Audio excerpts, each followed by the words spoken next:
Mumbai Tug brought to you by Sunny's World. Pune's Pride Sunny's World, life in sunshine. Resort weddings, events, restaurants, adventure wellness.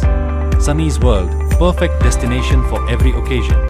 महाराष्ट्राचं मराठा समाजाचं काळीज आहे ते.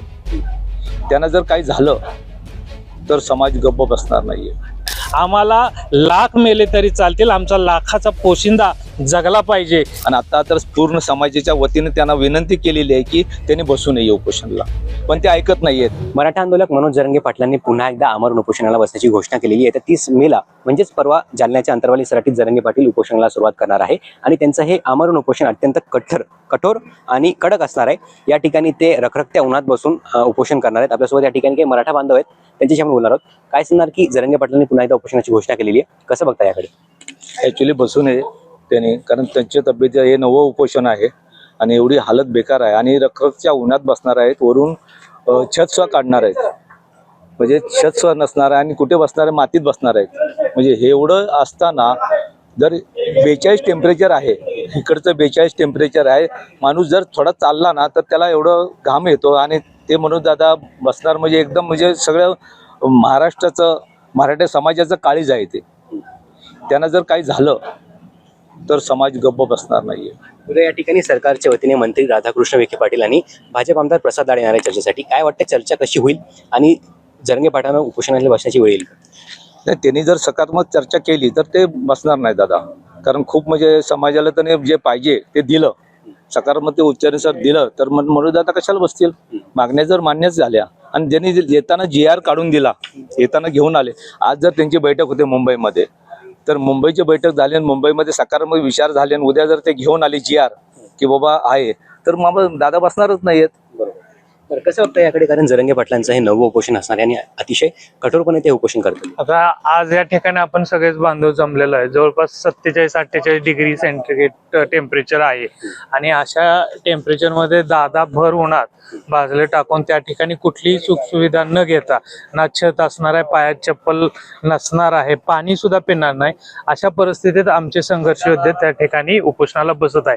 खरं तर महाराष्ट्रातल्या मराठा समाजाच्या दृष्टीनं हा खरा अस्मितेचा प्रश्न आहे की दादांना जर उद्या काय बरं वाईट झालं तर हा 6 कोटी मराठा समाज कुणाकडे बघणार आहे? कारण 350-400 वर्षानंतर आम्हाला असं प्रामाणिक छत्रपती शिवाजी महाराजांच्या नंतर नेतृत्व मिळालेलं आहे आणि ह्या नेतृत्वाला काय उद्या दगाफटका झाला तर ह्याला सर्वस्वी जबाबदार हे महाराष्ट्र सरकार असणार आहे.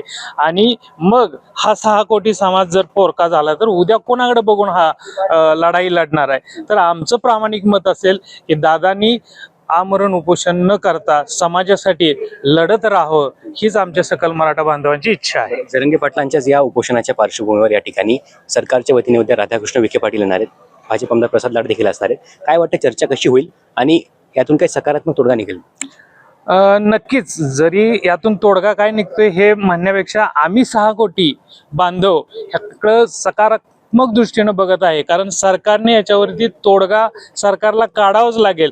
जर उद्या पाटील 30 तारखेला या ठिकाणी उपोषणाला बसले तर नक्कीच 6 कोटी मराठा बांधव हे संपूर्ण महाराष्ट्र चक्काजाम करून टाकतील, मी अशी या ठिकाणी ग्वाही देतो. कारण आम्हाला लाख मेले तरी चालतील, आमचा लाखाचा पोशिंदा जगला पाहिजे, हीच आमची अपेक्षा आहे.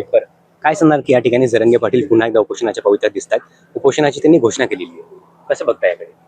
नाही, बघतोय सकारात्मक पद्धतीनं उद्याची चर्चा होऊन जाईल आणि उद्याच्या चर्चेत सरकार नक्कीच काहीतरी सकारात्मक चांगल्या पद्धतीने निर्णय घेतीलच असा एक अंदाज आहे. बरं, यापूर्वी एकनाथ शिंदेंनी बऱ्याच मागण्या पूर्ण केल्या, काही मागण्या बाकी आहेत. आता मुख्यमंत्री देवेंद्र फडणवीस आहेत, तर मग देवेंद्र फडणवीस मराठ्यांच्या मागण्या पूर्ण करत नाही किंवा मग त्याकडे दुर्लक्ष करतात असं जरंगे पाटलांचं म्हणणं आहे. काय वाटतं तुम्हाला? नाही, नक्कीच कत्र असंतोष आहे समाजात, दाखलं निघत नाहीत, अडवणूक होती. काय सांगणार की जरंगे पाटील जर उपोषणाला बसतील तर मग सरकारला काय इशारा असेल? सरकारला हा आमचा इशारा असेल की चुकून जर आमच्या या संघर्ष योद्ध्याचं काही बरं वाईट झालं तर याला सर्वस्वी सरकार जबाबदार राहील आणि इथून पुढं 6 कोटी मराठा समाज सुद्धा पाटलांच्या बरोबर रस्त्यावरती आंदोलनासाठी या ठिकाणी उतरणार आहे. शेवटचा प्रश्न, सरकारला काय इशारा असेल आणि उद्याच्या बैठकीत सकारात्मक तोडगा निघेल असं वाटतं? नाही, तोडगा तर निघेलच, कारण एवढी आजची जी न्यूज सगळीकडे दिलेली आहे की मी कसा बसणार आहे, म्हणजे कुठल्या परिस्थितीत बसणार आहे हे सरकारला कळते. आता न्यूज गेलेलीच आहे. आज दुपारपर्यंत काय तर त्याच्यावर चर्चा, सकारात्मक चर्चा होईल असं आम्ही म्हणजे समाज वतीने बघतोय की सकारात्मक चर्चा व्हावी आणि आमच्या मनोजदादाला न बसण्याची वेळ येऊ. समाजाची नेमकी भूमिका काय की जरंगे पाटलांनी उपोषण करावं की नाही नाही करायला पाहिजे? नाही करायला पाहिजे, कारण 8 वेळा उपोषण करून त्यांचे शरीर पूर्ण थकलेलं आहे आणि आता तर पूर्ण समाजाच्या वतीने त्यांना विनंती केलेली आहे की त्यांनी बसू नये उपोषणला, पण ते ऐकत नाहीयेत.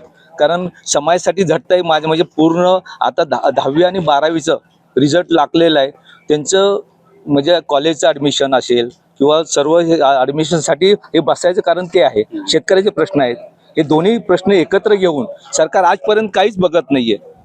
ह्यासाठी बसायचा निर्णय ठाम घेतलेला आहे. तर आमच्या सर्व सकळ समाजाच्या वतीने त्यांना विनंती केलेली, त्यांनी बसू नये.